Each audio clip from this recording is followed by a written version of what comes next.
Whoopi leaned in, her gaze steady. I'd say you're misinterpreting the heart of our policies.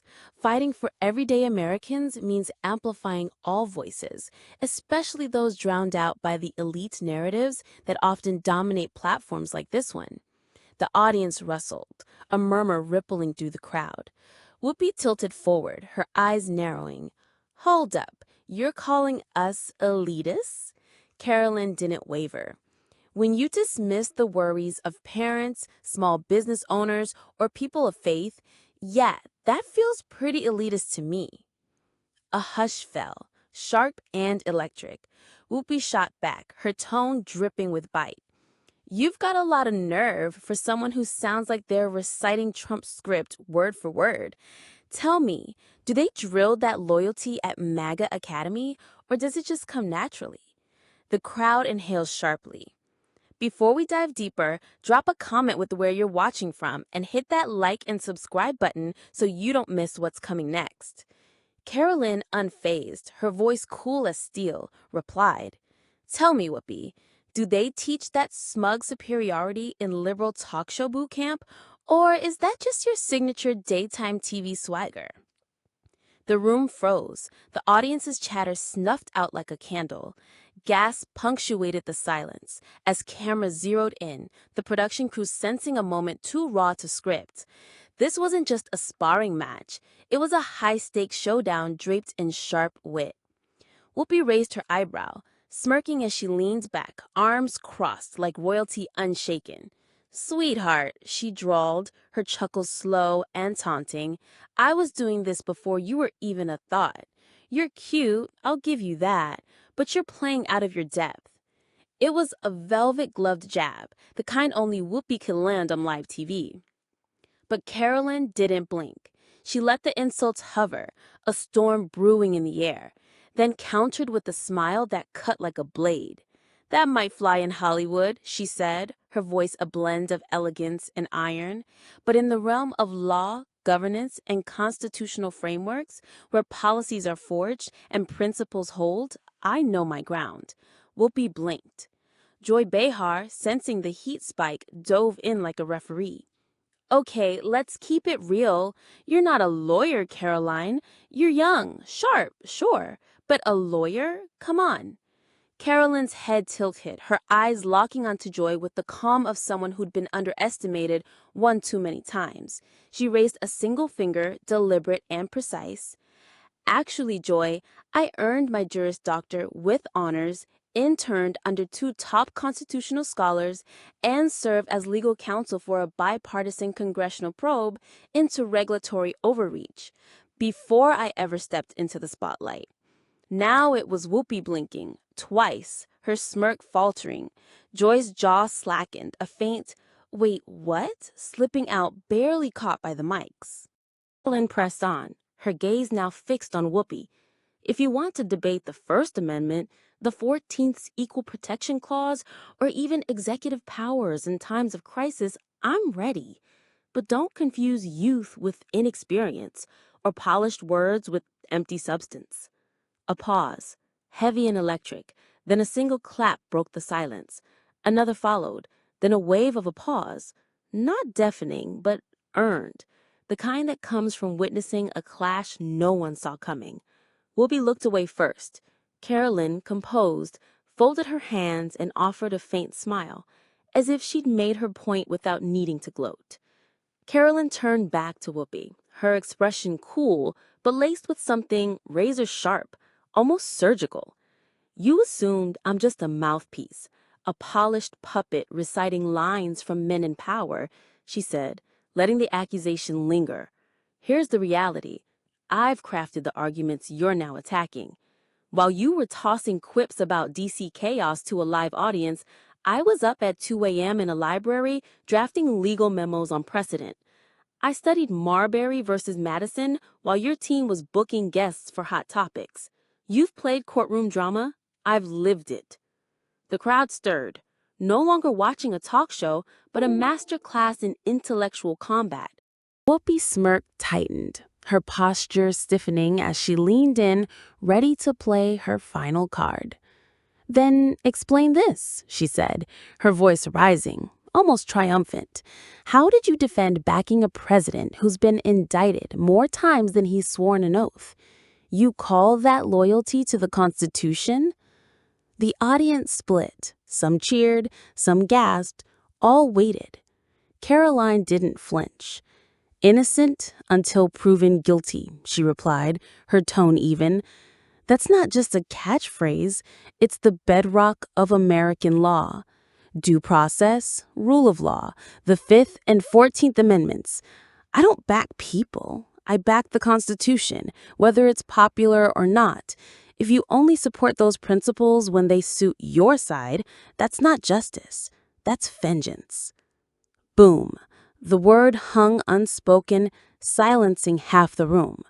Whoopi, undeterred, rolled her eyes. Save the law school lecture. This is the View, not the Supreme Court. Karoline's smile held no warmth. She leaned forward, her voice low but resonant. Maybe it should be, because if we debated facts over feelings, you'd see your arguments built on outrage, not evidence, performance, not principle. The studio lights burned brighter. You accuse, you point, you demand confessions instead of dialogue, and you expect applause for it. But if we're talking facts, I came ready. Did you? Whoopi's mouth opened, but words stalled. Joy shifted uncomfortably. Sunny stared at her notes, and the audience hung on every second. A producer in the control room mouthed, "Keep rolling, don't cut." The silence grew thick, broken only by a cough, a creaking chair. A red card waved frantically backstage, signaling a commercial break, but the host didn't budge. The tension had hijacked the show. Her voice sharp enough to cut glass. You waltzed onto this show acting like you know more than people who fought these battles for decades. You're 27. You've barely lived. The crowd murmured, sensing Whoopi's appeal to her legacy, her years as an actress and activist. But Karoline rose too, her voice steady, unshaken. Age doesn't disqualify anyone, she said, locking eyes with Whoopi. Bad arguments do. And when you attack my age instead of my point, it shows you're already out of moves. The room seemed to lose its air. Cameras caught a flicker in Whoopi's eyes, defiance, disbelief, and something else. Karoline stepped forward, not aggressive, but purposeful. I came here for a tough debate, not a parade of assumptions, not personal attacks, not insults about my age or accusations of being a puppet. And I definitely didn't expect it from someone who claims to champion women's voices. The energy shifted, a direct challenge to who gets to speak with authority in today's America. Joy squirmed, Sunny pursed her lips, and even Alyssa Farah Griffin, usually the peacemaker, tilted her head, unsure whether to intervene or watch history unfold. Karoline wasn't done. She brought facts, court rulings, case law. You brought snark and assumptions. If we're playing identity politics, you win. But if we're talking substance, I'm not here to play. Drop a comment with where you're watching from. And don't miss the next showdown. Hit like and subscribe. Karoline adjusted her blazer, turning to the audience, not for cheers, but to connect. This is what they don't show you. They want you to think that if you're young, conservative, or outside the Hollywood elite, you don't belong at the table. I didn't come for approval. I came to be heard. A woman in the second row nodded, a quiet but real gesture. Whoopi responded, her tone measured now, almost strategic. You're sharp, she said, easing into her seat, but sharp doesn't mean wise. You cite law books and tweet like a pro, but that doesn't mean you get the heart of what we're fighting for. Karoline didn't hesitate. I do, she said softly. And that's why I fight for the Constitution. Not for likes, not for clout, but for the principle that every voice, even the inconvenient ones, deserves a seat. The director finally cut to commercial, but the hashtags were already lighting up social media. Whoopi opened her mouth to retort, but Karoline raised a hand. I'm not done. The room stilled, the audience frozen, unsure whether to clap or brace themselves. Her authority wasn't loud. It was certain. She turned to the crowd, to America, to every viewer at home. You deserve better than this circus. We're on national TV while people struggle with rent, failing schools, rising crime, and we're wasting airtime on a celebrity trying to shut down someone who disagrees with her. The audience leaned in, even the camera crew holding their breath. We should be discussing real issues: school choice, parental rights, the economy, soaring grocery bills, safe streets. Instead, we're watching someone with an Oscar act like applause and credentials make them morally superior. Then came the final strike. Karoline turned to Whoopi, her tone measured, now almost strategic. "You're sharp," she said, easing into her seat. "But sharp doesn't mean wise. You cite law books and tweet like a pro, but that doesn't mean you get the heart of what we're fighting for." Karoline didn't hesitate. "I do," she said, softly. "And that's why I fight for the Constitution. Not for likes, not for clout, but for the principle that every voice, even the inconvenient ones, deserves a seat." The director finally cut to commercial, but the hashtags were already lighting up social media. Whoopi opened her mouth to retort, but Karoline raised a hand. "I'm not done." The room stilled, the audience frozen, unsure whether to clap or brace themselves. Her authority wasn't loud. It was certain. She turned to the crowd, to America, to every viewer at home. You deserve better than this circus. We're on national TV while people struggle with rent, failing schools, rising crime, and we're wasting airtime on a celebrity trying to shut down someone who disagrees with her. The audience leaned in, even the camera crew holding their breath. We should be discussing real issues: school choice, parental rights, the economy, soaring grocery bills, safe streets. Instead, we're watching someone with an Oscar act like applause and credentials make them morally superior. Then came the final strike. Karoline turned to Whoopi, her tone calm, but piercing. "You're not the voice of every woman. You're just the loudest in this room." The camera caught Whoopi, silent, her smirk gone, hands clenched on the desk. That silence spoke volumes, not just about the moment, but about a shift. Karoline hadn't just been a guest on The View. She'd reframed it, exposed it, owned it. The commercial break hit, but the internet was already ablaze. Within minutes, hashtags like Karoline Slays, Karoline Fire, and Gen Z Fights Back were trending. Clips of her takedown flooded YouTube Shorts, TikTok, and X.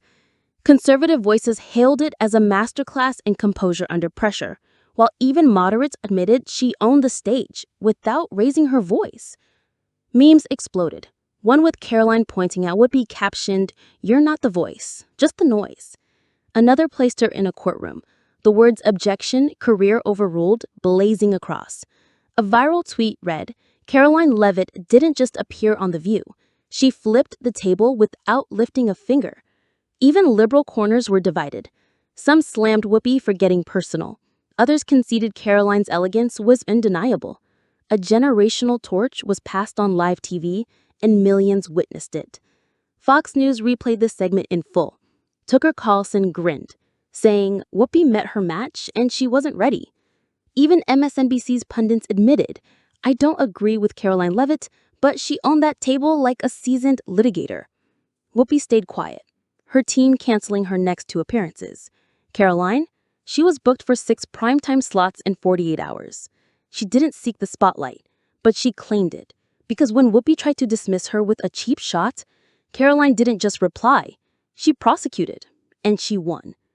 The fallout was instant. X became a battleground, with clips reposted across the spectrum. Conservatives dubbed it the day Gen Z struck back. TikTok creators layered her audio over courtroom dramas, calling her the legal lioness. Instagram Reels flashed her quotes, "Age isn't a disqualifier, bad arguments are," set to epic music and digital fireworks. College debate teams used the clip as a case study. A Yale coach tweeted, "This is how you own a room with logic, poise, and facts." Reddit threads dissected her every line. One law student posted, "I rewatched her rebuttal 3 times. Textbook appellate advocacy." The video racked up 10 million views in 12 hours.